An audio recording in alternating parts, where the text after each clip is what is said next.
Think growing beautiful artisan potatoes will break the bank? With a single investment the first year, you can grow them year after year with your own saved seed potatoes.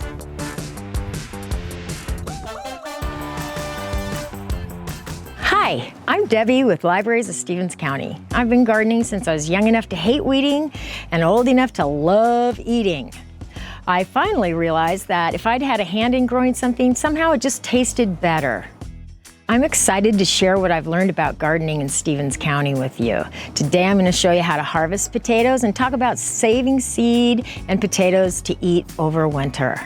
Believe me, there are as many ways to do this as there are gardeners. So take a few risks and have fun. This year I'm harvesting beautiful rose fin apple potatoes that I planted this spring. Look for unusual potato varieties in your seed catalog. I like to grow something that I can't easily purchase at the grocery store. Any variety will do. Pretty groovy, isn't it? Here are the supplies you'll need. A fork or shovel for digging. A pair of gardening gloves is always handy, but I'm willing to get my fingernails dirty for a fresh potato. Your potatoes are ready to harvest when they've already bloomed and the vines have gotten wilty and drooped to the ground. These are laying flat on the ground. They just don't want to grow anymore. It's a perfect time to harvest. Once your potatoes are ready to harvest, it's time to choose your dig implement. You can use a shovel. I like the fork. You can use your hands often if your potatoes are in loose enough soil. I start about 12 inches out from where the center of my plant is because I don't want to ruin any of my potatoes because I have so few.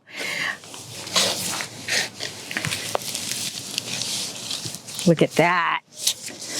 Now here are some beautiful potatoes coming up.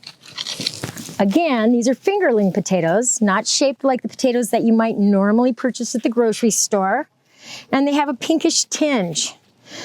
As I harvest my potatoes, I just sort them. I put the ones I want to eat in a bowl like this, take them into the house and rinse them and dry them and store them in the refrigerator. If you're growing a lot more potatoes, you're going to use a different method of storage, and you don't want to wash them after harvest because they'll rot. That means if you do wash them, dry them very carefully before you put them in your storage container. So this is how I go. A couple potatoes for me. Couple potatoes to plant. Because I usually grow a small patch of potatoes just for me, I do rinse my potatoes and store them in a Ziploc bag in the refrigerator. But if you're growing for a large family and have a lot of potatoes to store, you're going to want to harden those potatoes off in a 45 to 60 degree area out of the sun. If you leave them in the sun, they will turn green. And then after those potatoes have time to harden off, you'll want to store them in a 45 degree to 55 degree location that's out of the sun. I've used shells in my cellar, paper bags, baskets. Just be sure they aren't getting any sun or light, or they'll not only turn green, but also try to grow. There are a lot of opinions about which potatoes to save for your seed, and a lot of people suggest that you use the best looking, biggest potatoes. I like to eat those, so I tend to go with the smaller potatoes, the ones that are green. If this one has sprouts coming out of it already, it's going to make a great seed potato, and it's too small for me to want to mess with in the kitchen. Normally, I wouldn't replant in the same bed that I just dug potatoes from, but I'm going to show you how I do it. You want to plant your potatoes 6 to 8 inches deep in nice loose soil so that they don't form so many legs and fissures. And all I do is take that potato, put it in the hole, and bury it. You don't have to tamp down the soil too much, and within weeks you'll have some kind of vegetation coming up out of that hole.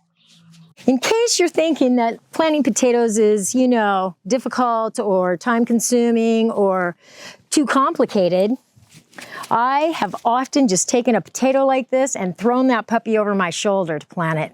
Next spring, I'll have early potatoes to eat with my peas.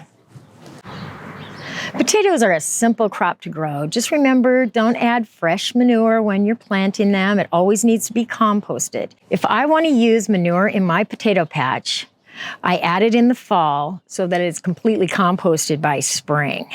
Here are some of my favorite gardening resources available through the libraries of Stevens County. I'll link these in the comments below. Thanks for joining me for Groovy Gardening Artisan Potato Edition. I hope I've inspired you to grow your own potatoes for plate and cellar and seeds. Pretty groovy, isn't it?